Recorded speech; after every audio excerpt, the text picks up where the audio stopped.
अच्छा जी, तो हम जो अभी पढ़ रहे हैं उस टॉपिक का नाम है कि न्यूक्लियोसोम क्या चीज़ है। न्यूक्लियोसोम,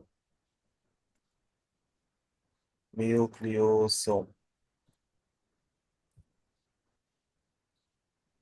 देखो, जब डीएनए के स्ट्रैंड को हम लोग अनवाइंड करते हैं, यानी कि उसको खोलते हैं, तो हमें बहुत सारी नजर आती हैं नाइट्रोजनस बेसिस।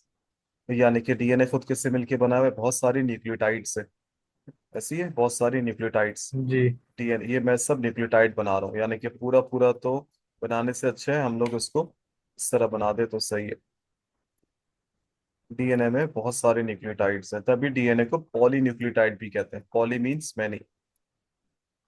और हर एक न्यूक्लियोटाइड में तीन चीजें हैं: phosphoric acid, pentose sugar, nitrogenous bases. Basis. ये मैंने डीएनए का स्ट्रैंड बना दिया है। ये जो मैंने बनाया ये मैंने बना दिया एक डीएनए का स्ट्रैंड।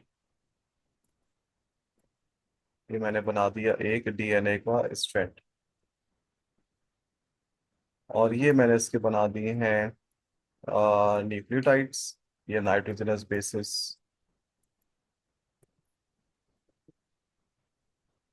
ये मैंने इसके बना दी न्यूक्लियोटाइड्स, बोलना ज्यादा सही है। अच्छा, डीएनए के साथ एक और भी तो चीज होती है क्रोमोसोम में। अभी जो हमने पढ़ा था उसको कहते हैं प्रोटीन्स, है ना। डीएनए के जी। साथ प्रोटीन्स भी मौजूद होते हैं। आप प्रोटीन्स तो बनाए नहीं सर आपने। ये प्रोटीन्स भी अटैच हुए हैं ग्रीनी कलर से। यानी कि डीएनए स्ट्रैंड को आप मान लो तस्बी का धागा, और तस्बी के जो दाने हैं बेटा, वो कौन हो गए? Histone proteins. जी। सही है? अच्छा सर, आपने इतना ज्यादा गैप दे दिया बीच में, फिर आपने रेगुलरली इसको सही किया, ये उतना गैप क्यों? आप जरा देखना। तस्बीह के धागे में भी तुमने नोट किया होगा, बीच में एक थोड़ा सा मोटा धागा आता है बड़ा। ऐसी है। जी। तो यही ऐसी चीज होती है कि जो डीएनए का जो स्ट्रैंड होता है, उसमें तकरीबन 200 न्यूक्लियोटाइड के बाद, आफ्टर एवरी 200 न्यूक्लियोटाइड्स, कितने nucleotides? Two two hundred hundred nucleotides. यानी कि अगर मैं इसको एक कंसीडर करूं, ये वाले को, जैसे ये एक हो गया, फिर ये दूसरा, तीसरा, चौथा, समझ गए? तो ऐसे हर जी। 200 न्यूक्लियोटाइड के बाद क्या होगा? आफ्टर एवरी 200 न्यूक्लियोटाइड्स, ये जो आपके हिस्टोन प्रोटीन्स हैं, ये किस तरह हो जाएंगे? अब मैं रेड कलर से बना रहा हूँ और इसको मिटा देता हूँ मैं। ये जो हिस्टोन प्रोटीन्स हैं, ये एक साथ 8 जमा हो जाएंगे। 8, एक, दो, तीन, चार, पाँच, छ, सात, आठ। तो ये भी हिस्टोन प्रोटीन था, और ये भी पूरा हिस्टोन प्रोटीन है। लेकिन ये कितने हिस्टोन प्रोटीन होगा मेरे पास? हाँ। 8 हिस्टोन प्रोटीन्स। ऐसी जी। स्टोन प्रोटीन्स का एक कलेक्शन नजर आ रहा है मुझे, हर कितने न्यूक्लियोटाइड्स के बाद? 200 तो न्यूक्लियोटाइड्स के पास। अच्छा, प्रोटीन्स क्या होते हैं बेटा? प्रोटीन्स मॉलिक्यूल है। तो मॉलिक्यूल को हम लोग शॉर्ट फॉर्म में मर कहते हैं। मर मीन्स मॉलिक्यूल। और आर्ट को हम लोग कहते हैं ऑक्टा। तो इस 8 हिस्टोन प्रोटीन के स्ट्रक्चर को क्या कहेंगे? Octamer. Ji. Mer means molecule and protein is a molecule, and octa means art. Mer means molecule, monomer, polymer। मर का मतलब होता है मॉलिक्यूल, कोई सा भी मॉलिक्यूल हो, कार्बोहाइड्रेट हो, प्रोटीन हो, लिपिड्स हो, ये चीज है। अच्छा, क्या इसका ताल्लुक डीएनए से, स्ट्रैंड से है क्या? हिस्टोन प्रोटीन डीएनए से रैप हुए हुए? अभी देखा जाए तो सही लग नहीं रहा, असल में रैपिंग इस तरह होती है। ये जो डीएनए होता है, यहाँ से डबल कॉइलिंग कर लेते हैं या सिंगल? तो आप बोलोगे यहाँ से डीएनए का जो स्ट्रैंड है, ये भी इन्होंने क्या कर लिया, पूरा इसको डबल कॉइल कर लिया, यानी कि पूरा कवर कर लिया, ताकि सारे हिस्टोन प्रोटीन्स आके लग जाएं।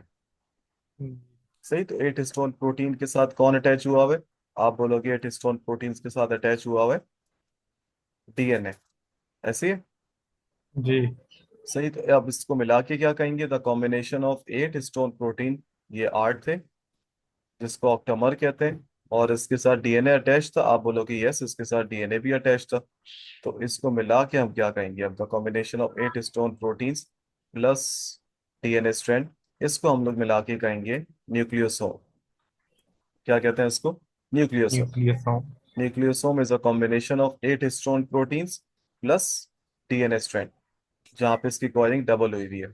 उसके बाद ये जी। दोबारा स्ट्रेट आ गया, दोबारा ये स्ट्रेट आ गया। तो इस पूरे कॉम्बिनेशन को बेटा कहते हैं न्यूक्लियोसोम। सही। अब एक और सवाल, डीएनए और हिस्टोन प्रोटीन आपस में अटैच्ड है या डिटैच्ड है? तुम बोलोगे सर डीएनए बिल्कुल हिस्टोन प्रोटीन के साथ क्या हुआ है, अटैच्ड हुआ है। यानी कि कोई भी चीज जो होती है वो अगर अट्रैक्ट हो रही है तो उनके चार्जेस अपोजिट होंगे, और वो अगर दूर जा रही है तो उनके चार्जेस सेम होंगे। तो यहाँ दोनों चिपके हुए हैं, डीएनए चिपका हुआ है स्टोन के साथ और हिस्टोन भी चिपका हुआ है डीएनए के साथ। तो एक का चार्ज नेगेटिव होगा, एक का चार्ज क्या होगा, पॉजिटिव होगा। तो याद रखना बेटा, डीएनए का जो चार्ज होता है वो नेगेटिव चार्ज होता है या पॉजिटिव होता है। डीएनए का जो चार्ज होता है बेटा वो नेगेटिव होता है। डीएनए इज नेगेटिवली चार्ज या positively charge? DNA is negatively charge. वजह क्या है, आपकी बुक में सवाल भी दिया हुआ है इसका कि why DNA is negatively charged. Answer क्या होगा? क्योंकि इसमें होता है एक एसिड जिसका नाम होता है फॉस्फोरिक एसिड। आंसर समझ आया? फॉस्फोरिक एसिड की वजह से ये डीएनए क्या है, नेगेटिव नेगेटिवली होगा। चार्ज। सही है, ये समझ में आया। और जी सर। हिस्टोन प्रोटीन क्या होगा? हिस्टोन प्रोटीन ऑब्वियसली वो तो पॉजिटिव होगा जब आपने एक बता दिया तो। जी। सही है। अच्छा, हिस्टोन प्रोटीन जो होते हैं वो पॉजिटिव होते हैं। अच्छा, प्रोटीन किससे मिलके बनता है?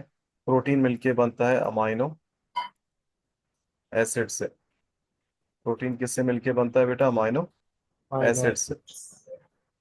दो बड़े मशहूर अमाइनो एसिड्स हैं हिस्टोन प्रोटीन के पास। एक का नाम है आर्जिनिन, आर्जिनिन, और एक का नाम है लाइसीन।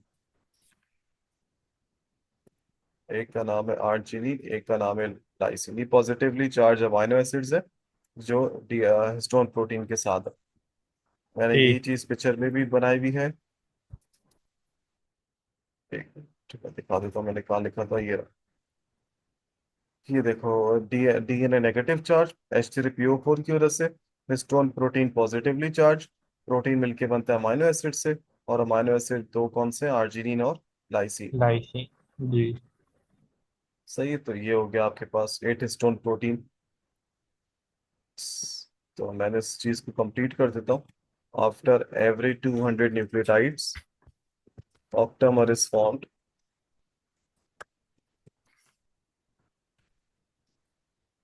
बल्कि लिख देता हूँ nucleosome is formed, nucleosome is formed. और न्यूक्लियोसोम किसका कॉम्बिनेशन है? 8 हिस्टोन प्रोटीन्स और डीएनए का स्ट्रैंड। डीएनए। जी। सही, तो ये वही चीज इन्होंने याद दी हुई है।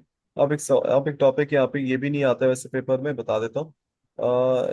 क्रोमोसोम की ऑर्गेनाइजेशन किस तरह होती है, किस तरह क्रोमोसोम्स ऑर्गेनाइज्ड होते हैं?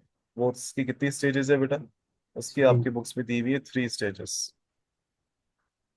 अच्छा, इससे पहले एक और भी चीज दी हुई है। इन्होंने न्यूक्लियोसोम को लिखा हुआ है कि न्यूक्लियोसोम जो है आगे जाके और मजीद कॉइल होता है। Further coiling occurs when the string of nucleosome wraps up into high, मतलब न्यूक्लियोसोम का इन्होंने एक और नाम दिया हुआ है, सुपर कॉइल। Super coil. एक चीज यहाँ पे एक और दी भी इन्होंने, इन्होंने डीएनए को दिया हुआ है कि अगर आप उसको स्ट्रेट लाइन में देखो, आप डीएनए को थोड़ा सा भी खोलो तो उसका एक सिर्फ टुकड़ा मोर देन 7 फीट है, 2 मीटर से भी लॉन्ग। तभी डीएनए बहुत ज्यादा क्या होता है, ऑर्गेनाइज्ड होता है उसमें कॉइल में। अब क्रोमोसोम की ऑर्गेनाइजेशन 3 स्टेप्स पर मुश्तमिल है। 1, 2, 3। सबसे पहले क्या दिया हुआ है, न्यूक्लियोसोम स्ट्रिंग फॉर्मेशन। एक प्रोसेस होता है बेटा हमारे पास जिसको कहते हैं mitosis, meiosis. Mitosis cell division होती है, मियोसिस भी होती है। उन दोनों से पहले एक स्टेप आता है, उसको हम लोग बायो में कहते हैं इंटरफेस। कौन सा फेस? जब सेल डिवाइड होने वाला होता इंटरफेस। है, बिल्कुल उससे पहले ये तैयारी करता है डिवाइड होने की। यानी कि एक सेल जब डिवाइड हो गया, उसके बाद जब अगला दफा डिवाइड करेगा तो उसके दरमियान का जो फेज होता है, तो उसको कहते हैं रेस्टिंग फेज, जिसपे सेल डिवाइड नहीं होता, बस सेल डिवाइड होने की तैयारी करता है। तो क्या लिखा? अच्छा, जी। इंटरफेज में 3 स्टेप्स आते हैं। इंटरफेज में 3 स्टेप्स आते हैं, G1, S फेज और G2 फेज। अभी जो हमें यहाँ पे दिया हुआ है वो कौन सा दिया हुआ है? अभी जो हमें यहाँ पे दिया हुआ है वो S फेज दिया हुआ है पहली लाइन में। अब S का मतलब क्या है? S for synthesis. S for synthesis. इस फेज में सेल में डिवीजन देखो, इंटरफेज वो फेज होता है जिसपे कोई सेल डिवीजन नहीं होती। बस सेल जो है वो माइटोसिस और मियोसिस के लिए अपने आप को तैयार करता है। इस फेज में क्या होता है? एस फेज में डीएनए जो होता है वो अपनी कॉपी बनाता है। कॉपी बनाने को क्या कहते हैं? रेप्लिकेशन। क्योंकि कॉपी रेप्लिकेशन। बनाएगा तभी तो वो माइटोसिस या मियोसिस में सही काम करेगा।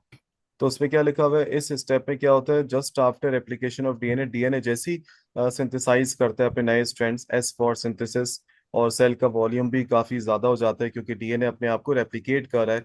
तो जो नेगेटिवली चार्ज डीएनए है वो किसके अराउंड कॉइल हो जाता है? पॉजिटिवली चार्ज हिस्टोन के पास, और एक स्ट्रक्चर बनाता है, उसको हम लोग कहते हैं न्यूक्लियोसोम।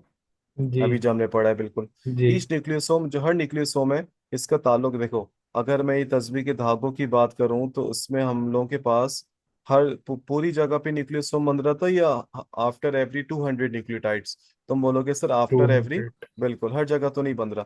जैसे मिसाल के तौर पे यहाँ बन रहा है, तो फिर आगे जाके शायद यहाँ बन जाए, इस तरह मतलब। तो जिस जगह पे न्यूक्लियोसोम बनता है वहां पे दो चीजें होती हैं अली, कौन कौन सी? एक होता है आपके पास हिस्टोन प्रोटीन, और एक होता है छोटा सा डीएनए का पार्ट। ऐसी है। जी। एक, दो, तीन, चार, और मैंने यहाँ पाँच, छः, सात, आठ, ये मैंने मिसाल के तौर पे चार हिस्टोन प्रोटीन बना दिए। क्या ये हिस्टोन प्रोटीन डीएनए के साथ अटैच होते हैं? बिल्कुल। तो उस छोटे से जी डीएनए के पार्ट को हम लोग कहते हैं लिंकर डीएनए। Linker DNA. ये वाले पार्ट को जी नहीं कहेंगे लिंकर डीएनए क्योंकि यहाँ न्यूक्लियोसोम नहीं है। जहाँ न्यूक्लियोसोम बनता है तो उस डीएनए का ताल्लुक जो ऑक्टोमर से होता है, उस डीएनए को हम लोग कहते हैं लिंकर डीएनए, जिसकी चौड़ाई होती है 2 नैनोमीटर थिक। कितने nanometre thick? 2 nanometre two thick. Nano. और ये बीड अपीयरेंस देता है, बीडेड तस्बीह के दाने जैसा अपीयरेंस देता है। सही। और जो पूरा जो न्यूक्लियोसोम है उसकी पूरी चौड़ाई कितनी होती है? 10 नैनोमीटर थिक। टेन पूरा नैनो। बिल्कुल, यानी कि इस पूरे की चौड़ाई हो गई 10 नैनोमीटर। और सिर्फ इसमें जो डीएनए है इसकी जो चौड़ाई है वो है 2 नैनोमीटर। ये कौन सा DNA? Linker DNA. Linker DNA कौन सा होता है? जिसका ताल्लुक किससे होता है? जिसका ताल्लुक होता है ऑक्टामर न्यूक्लियस। से। यानी कि जो जी न्यूक्लियोसोम में दो चीजें आती हैं, एक हो गया ऑक्टामर, एक हो गया छोटा सा डीएनए। तो जो छोटा सा डीएनए का पार्ट होता है उसको लिंकर डीएनए कहते हैं। अब क्या होगा? जी अब बनेगा क्रोमेटिन। क्रोमेटिन होता है पतला धागा। Nucleosome string begins to coil again. Nucleosome जो होता है वो दोबारा कॉइल करता है, अपने एक्सेस पे घूमता है। मतलब आप उसको कह सकते हो जिस तरह घड़ी का होता है उसको क्या कहते हैं? Clockwise. In this way another thick fibre of 30 nanometre is form called chromatin fibre. यानी कि न्यूक्लियोसोम स्ट्रिंग बनने के बाद दोबारा क्या होना शुरू हो गई? न्यूक्लियोसोम दोबारा कॉइल होना शुरू हो गया। मतलब क्यों ये सब, क्यों बार बार कॉइल हो रहा है? वो इसलिए हो रहा है क्योंकि डीएनए बहुत बड़ी चीज है। डीएनए का सिर्फ एक टुकड़ा कितने फीट से भी ज्यादा है? 7 फीट से भी ज्यादा। सेवन। और उस बड़ी सी चीज को एक छोटे से सेल में डालना है, तो उसको आपको बहुत बार क्या करना पड़ेगा? कॉइल। समझ गए? अब ये जो कॉइल हुआ जी इसकी चौड़ाई हो गई ज्यादा। अभी 10 नैनोमीटर से कितना हो गया बेटा? 30 नैनोमीटर। 30। तीस नैनोमीटर। अब इस स्ट्रक्चर को हम लोग क्या कहेंगे? Chromatin fibre. क्या कहेंगे Ali? Chromatin chromatin fibre. Fibre. अब आज जो मैंने आपको कहा था इंटरफेज, वो फेज होता है जिसमें सेल डिवाइड नहीं होता, सेल डिवाइड होने के लिए सिर्फ तैयारी करता है। एस फेज के बाद और कौन सा फेज आता है? G2। जी मतलब gap. Gap one phase, S phase, gap two phase. Gap one phase जी में सिर्फ एंजाइम बनते हैं जो आगे जाके काम आएंगे सेल डिवीजन में। एस फेज में डीएनए रेप्लिकेट होता है। G2 फेज में क्या है? G2 फेज में इंटरफेज के क्या होता है? क्रोमेटिन फाइबर, ये जो अभी हमारे पास बना है, इसमें दो रीजन्स आ जाते हैं। एक हाईली कंडेंस होता है, और एक होता है कम कंडेंस। यानी कि जो बहुत ज्यादा कॉइल हुआ हुआ है बहुत ज्यादा कंडेंस्ड होगा, और जहाँ पे इतनी कॉइलिंग नहीं हुई हुई है वो कम कंडेंस होगा या नॉन कंडेंस्ड होगा। जो हाईली कंडेंस पार्ट है, जो बहुत ज्यादा चौड़ा पार्ट है, बहुत ज्यादा कॉइल्ड हुआ हुआ है, उसको हम लोग बायो में कहते हैं बेटा हीट्रोक्रोमेटिन। कौन सा क्रोमेटिन? हीट्रोक्रोमेटिन। इलेक्ट्रोक्रोमेटिक। तो आपके पास हीट्रोक्रोमेटिन कौन सा पार्ट हुआ? हीट्रोक्रोमेटिन आपके पास हुआ हाईली कंडेंस या नॉन कंडेंस? आप बोलोगे हाईली कंडेंस। लेकिन ये वाला पार्ट अनएक्सप्रेस्ड होता है। अनएक्सप्रेस का मतलब क्या है? कि ये आगे जाके काम नहीं आएगा एक्सप्रेशन में। एक्सप्रेशन का मतलब होता है कि डीएनए से आरएनए बनना, और आरएनए से प्रोटीन बनना। याद है जिसको हम लोग कहते हैं ट्रांसक्रिप्शन, ट्रांसलेशन। जी तो यानी कि वो पार्ट जो बहुत ज्यादा कंडेंस्ड हो गया है वो आगे जाके एज सच कोई फंक्शन नहीं कर रहा, जबकि जो दूसरा पार्ट है जिसको हम लोग कहते हैं यूक्रोमेटिन, जो इतना कंडेंस नहीं हुआ, यही आगे जाके क्या होता है, एक्सप्रेस होता है। एक्सप्रेस होने का मतलब क्या है, कि ये आगे जाके अपना प्रॉपर्टी शो करेगा डीएनए से आरएनए, आरएनए से प्रोटीन बनाने में। जी। द जीन, और आपको पता है डीएनए का छोटा सा टुकड़ा क्या कहलाता है, जीन। जो यूक्रोमेटिन पार्ट है जो ज्यादा कंडेंस नहीं है, इसकी जो जीन्स है ये क्या हो जाएंगी, एक्सप्रेस हो जाएंगी। एक्सप्रेस होने का मतलब क्या है, जीन एक्सप्रेशन का मतलब याद रखना, डीएनए से आरएनए बनना, आरएनए से प्रोटीन बनना। इस 30। पूरे स्टेप को कहते हैं जीन एक्सप्रेशन। थर्ड स्टेप में क्या होगा, थर्ड स्टेप में ड्यूरिंग प्रोफेस अब सेल डिवाइड होना स्टार्ट हो गया है। और याद रखना बेटा, आपको क्रोमोसोम्स हमेशा कब नजर आएंगे, जब कौन सा प्रोसेस हो रहा होगा, सेल डिवीजन। सेल डिवीजन से पहले क्या क्रोमोसोम नजर आते हैं, नहीं। क्या इंटरफेस में क्रोमोसोम नजर आता है, नहीं। मतलब आपको ये वाला जो स्ट्रक्चर है क्रोमोसोम का प्रॉपर, जो पूरा जिसपे टू क्रोमेटिड्स होते हैं, एक प्रॉपर क्रोमोसोम आपको सिर्फ कभी विजिबल होगा जब सेल डिवीजन हो रही होगी। प्रोफेस क्या है, माइटोसिस हो या मियोसिस हो, पहले स्टेप का नाम क्या होता है बेटा, प्रोफेस। याद होगा, तुमने 9 क्लास में पढ़ा होगा, प्रोफेस, जी। Metaphase, anaphase, telophase. चाहे माइटोसिस हो या मियोसिस हो, ये चारों स्टेप सेम होते हैं। प्रोफेस से पहले क्या होता है, जब सेल डिवाइड नहीं हो रहा था, उस फेस को कहते हैं इंटरफेस, जिसको कहते हैं रेस्टिंग फेस, क्योंकि इसमें सेल डिवाइड नहीं हो रहा, सिर्फ तैयारी कर रहा है। क्या अभी जो हम लोग पढ़ रहे हैं सेल इंटरफेस से गुजर चुका है, आप कहोगे यस। एस से भी गुजर गया, G2 से भी गुजर गया। अब कौन सा फेज आना बाकी है, अब प्रॉपर सेल डिवीजन होने बाकी है। अब क्या लिखा हुआ है, सेल डिवीजन का पहला स्टेप क्या है बेटा, prophase. Prophase. During prophase of cell division, ये जो हमारे पास अभी यहाँ क्रोमेटिन फाइबर बना था, अब ये और मजीद क्या हो रहा है, starts higher order of coiling. क्या ये मजीद कॉइल हो रहा है, यस। सबसे पहले हमारे पास क्या बना था अली, सबसे पहले हमारे पास बना था न्यूक्लियोसोम, याद है पहले स्टेप में, जी। ये रहा। जी। दोबारा रिवाइज करवाता हूँ, पहले स्टेप में हमारे पास बना था बेटा न्यूक्लियोसोम, जिसकी चौड़ाई न्यूक्लियस। कितनी थी, 10 नैनोमीटर। 10 नैनोमीटर। बिल्कुल, उसके बाद ये दोबारा कॉइल हुआ कि नहीं, दोबारा कॉइल जी। हुआ, 30 नैनोमीटर बना। इसको क्या कहेंगे आप, क्रोमेटिन फाइबर। Chromatin fibre. अब इस क्रोमेटिन फाइबर के दो पार्ट्स हैं, हीट्रोक्रोमेटिन, हाईली कंडेंस पार्ट, और दूसरा कौन सा होता है, euchromatin. Euchromatin. Heterochromatin highly condense तो है, क्या ये एक्सप्रेस एक्सप्रेस करता है, नो, ये नहीं। अनएक्सप्रेस्ड है। और यूक्रोमेटिन क्या है, तभी तो यू का मतलब ट्रू होता है, ये प्रॉपर एक्सप्रेस करती है इसकी जीन्स। और ये नॉन कंडेंस जी। पार्ट होता है। सुपर कॉइल फॉर्मेशन थर्ड और लास्ट स्टेप क्या है, क्रोमोसोम्स बनने का। अब प्रो इंटरफेस खत्म हो गया, अब सेल डिवीजन स्टार्ट हो गई है। सेल डिवीजन चाहे कोई सी भी हो, माइटोसिस हो या मियोसिस हो, क्रोमोसोम्स आपको जरूर सेल डिवीजन में नजर आएंगे, स्पेशली कौन से स्टेप में, प्रोफेस। जब पहला स्टेप होता है प्रोफेस का, जो क्रोमेटिन फाइबर बना है ये और मजीद कॉइल हो रहा है कि नहीं, यस। अब इसकी चौड़ाई जी। 30 नैनोमीटर से बढ़ के 300 नैनोमीटर हो गई है। क्या ये मजीद कॉइल हो गया, यस। क्या ये थिक हो गया, यस।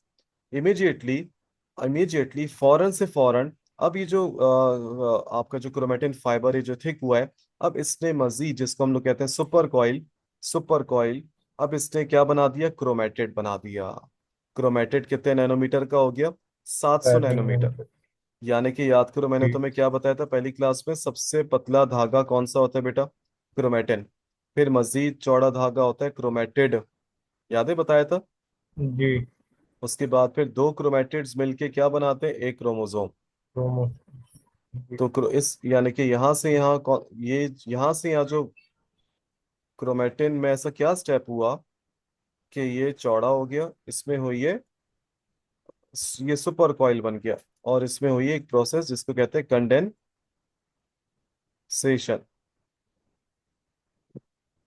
सुपर कॉइल बना, कंडेंसेशन हुआ, ऑर्गेनाइज्ड हुआ, फिर ये क्या बना, थोड़ा सा चौड़ा धागा।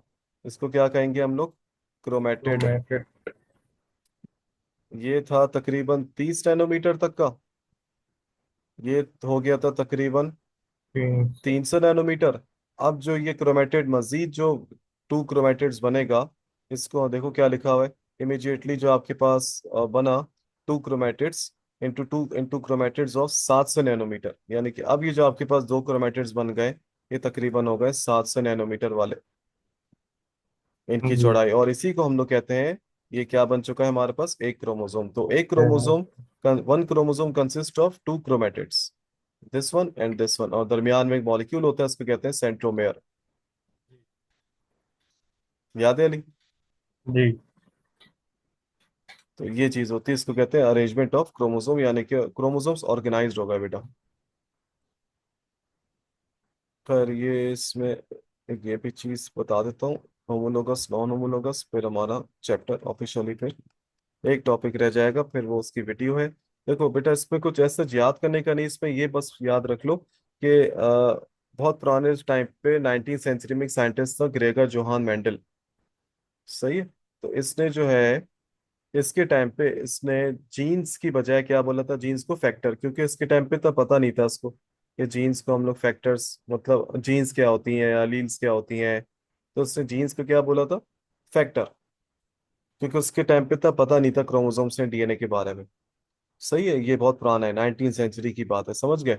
जी इसने फर्स्ट टाइम इंट्रोड्यूस तो करवा दिया था जीन का कॉन्सेप्ट, लेकिन उसने जीन नहीं कहा था, उसने फैक्टर कहा था। उसके बाद फिर बाद में जीन्स का जो प्रॉपर नाम आ गया, तो जीन्स का नाम ग्रीक जुबान से निकला है। इसको गीनोस कहते हैं, मीनिंग जनरेशन ऑफ बर्थ और जेंडर। और ये बेसिक यूनिट माना जाता है किस चीज का बेटा, हेरिडिटरी का। है। क्योंकि क्रोमोसोम के अंदर होता है डीएनए, डीएनए का एक पार्ट होता है जीन, और जीन में ही वो कैरेक्टरिस्टिक्स होते हैं जो अम्मा अब्बा से बच्चों में आते हैं। 20 years later, 1909 में William Johannsen introduce the term gene, इन साहब ने जीन का टर्म इंट्रोड्यूस करवाया। 1906 में क्या हुआ था, जीन यानी कि 3 साल पहले, जीन के नाम रखने से 3 साल पहले William Bateson and Edward Strasburger ने जीन का एक नाम रखा था, पेनजीन। तो जीन्स का पुराना नाम क्या हो गया, पेनजीन, और जीन्स का सबसे पुराना नाम हो गया फैक्टर।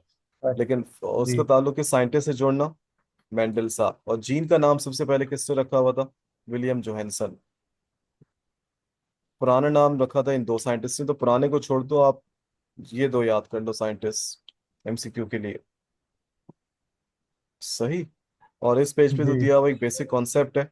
वो क्या कॉन्सेप्ट है भाई, दो किस्म के क्रोमोसोम होते हैं, एक वो जिनका स्ट्रक्चर सेम होता है, जिनके पास सेम नंबर ऑफ जीन्स होती हैं और उनकी लोकेशन भी सेम होती है। मिसाल के तौर पे एक जीन यहाँ लगी हुई है, वो मेरा आई कलर कंट्रोल कर रही है, तो वो सेम प्रॉपर्टी कंट्रोल करने वाली जीन यहाँ पे भी लगी हुई है। तो ये होमोलोगस क्रोमोसोम होंगे या ये नॉन होमोलोगस होंगे, तो ये होमोलोगस होंगे, जिनके साइज भी सेम है, जिनका स्ट्रक्चर भी सेम है, जिनके पास सेम नंबर ऑफ जीन्स हैं। अगर इसके पास 300 जीन्स हैं तो इसके पास भी 300 जीन्स हैं। इसकी कोई जीन यहाँ लगी हुई है तो सेम वही प्रॉपर्टी की जीन दूसरे क्रोमोसोम में सेम लोकेशन पे लगी हुई है। और अगर एक क्रोमोसोम साइज का ऐसा है, दूसरा ऐसा है, यानी कि ये डिफरेंट स्ट्रक्चर है और इनके पास डिफरेंट नंबर ऑफ जीन्स हैं, तो सिंपल सी बात है, ऐसे क्रोमोसोम को कहेंगे नॉन होमोलोगस। ऐसी है। ये हो गया होमोलोगस जी क्रोमोसोम, ये हो गया नॉन होमोलोगस क्रोमोसोम। हम्म सही है, आसान। जी अब ये डोमिनेंट जी एलील कौन सी होती है, रिसेसिव, ये भी हमारा चैप्टर आ रहा है। अलील क्या होती है वो सब अगले चैप्टर में है, जिन्होंने यहाँ पे जो दे दिया ये इन्होंने गड़बड़ कर दी, समझाया हुआ उसको नेक्स्ट चैप्टर में, इन्होंने यहाँ पे थोड़ा सा उसको गलत चैप्टर में इसका ट्रेलर दे दिया। सही है, नहीं यहाँ तक ठीक है, डन है। जी अच्छा अली, मैं तुम्हें दोबारा मीटिंग सेंड कर रहा हूँ। सही है, सही क्योंकि वो अगला चैप्टर है ना, इसलिए कह रहा हूँ मैं तुम्हें दोबारा सेंड कर रहा हूँ। Okay okay. सही। अल्लाह हाफिज।